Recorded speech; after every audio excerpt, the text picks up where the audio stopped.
I'd like to first bring our next speaker up, who is our poet laureate, Tina Ann Newkirk. Tina Ann, you're on.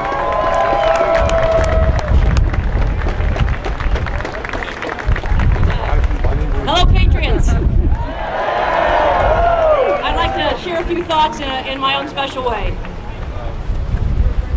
In the home of the brave and the land of the free, across our great nation from sea to shining sea, there's something that's stirring, a movement's at hand, as the rustling of tea bags are heard across the land. The people are talking of hope and of change and all that we have to give up in exchange for all of the things to which we hold dear. So these tea bags are symbols for what must be made clear.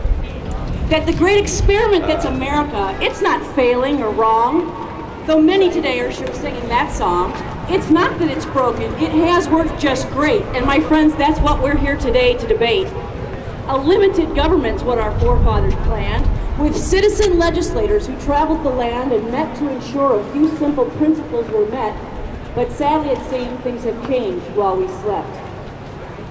Now, instead of protecting our rights and securing our borders and resolving our fights, our government's decided in this new world order day to redistribute our wealth and decide who should pay. They're bailing out businesses too big to fail, spending so much and on such a huge scale, creating a debt that our children must bear with a tax the rich cry we all know is unfair. That deficit's rising so fast we can't count as the bills and the budgets and the promises mount. In less than 3 months, the debt to be paid has grown to the point that we all feel betrayed.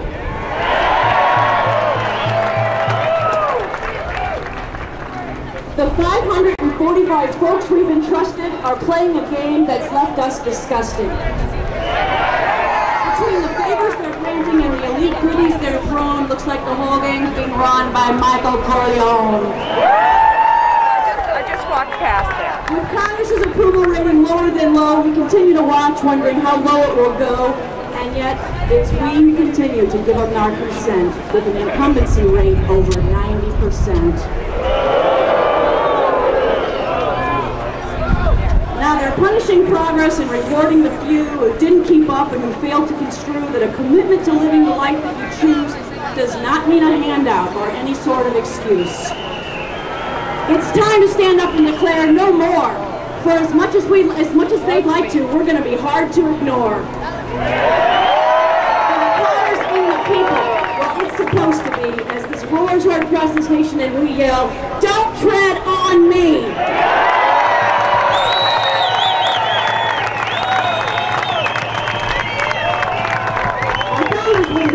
They took to the street, they got tea in the harbor and refused to see defeat.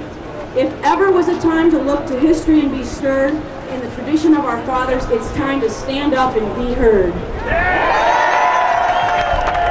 That this land that we love and of which we're so proud, and the reason you're all standing here today in this crowd, must return to the principles and correct the mistake that we can never, no matter, spend more than we make. That the fruits of our labors are ours to keep, that like any harvest, you sow what you reap. You get what you give, a little or a lot, and the laws are for everyone, elected or not. That the strength of our land is the strength of our choice.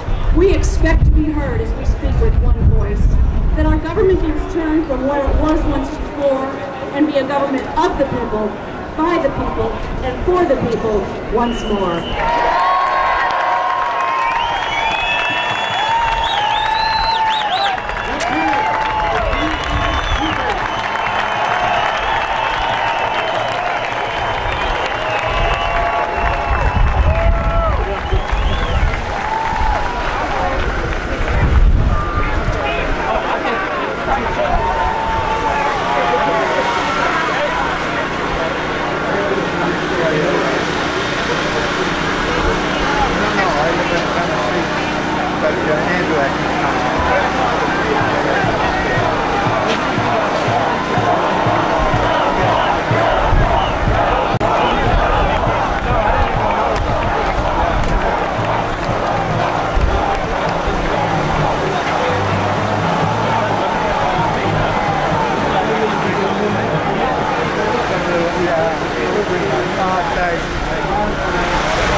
going social.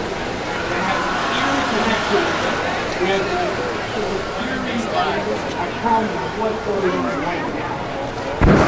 We do not want the United States to become a social system. So we not only can be Ayn Rand, contributing writer for the Circus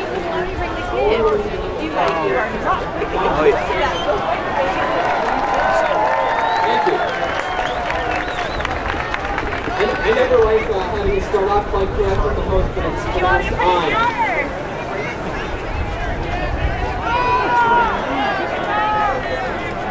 Alright, so.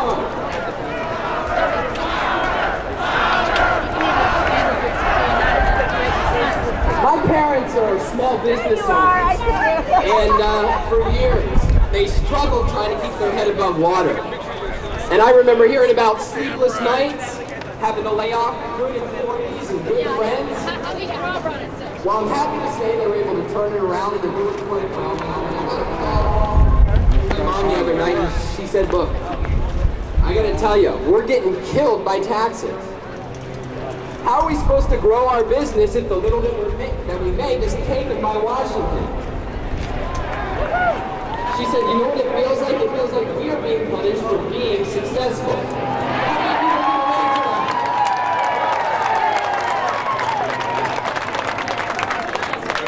Look, I don't need to tell you that right now things are bad. We have not just taxes, but spending is growing out of control.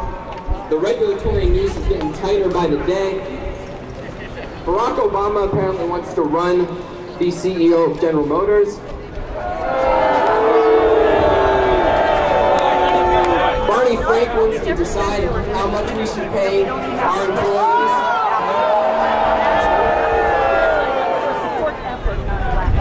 And that's why we're here, right? To say, you guys have gone too far, stop. Well, I got some bad news. This right here, not gonna change a thing. Not gonna change a thing unless we stand for something. Because unless you stand for something, you cannot fight against anything. So my question is, what do you stand for? What do you think the proper role of government ought to be? Because the founding fathers, they knew. The original Boston Tea Party, they were not protesting high taxes. The Tea Act actually lowered the tax on tea. They had a view of what the proper role of government was, that it was a limited function of protecting the individual rights of Americans, our right to life, liberty, property, and the pursuit of happiness.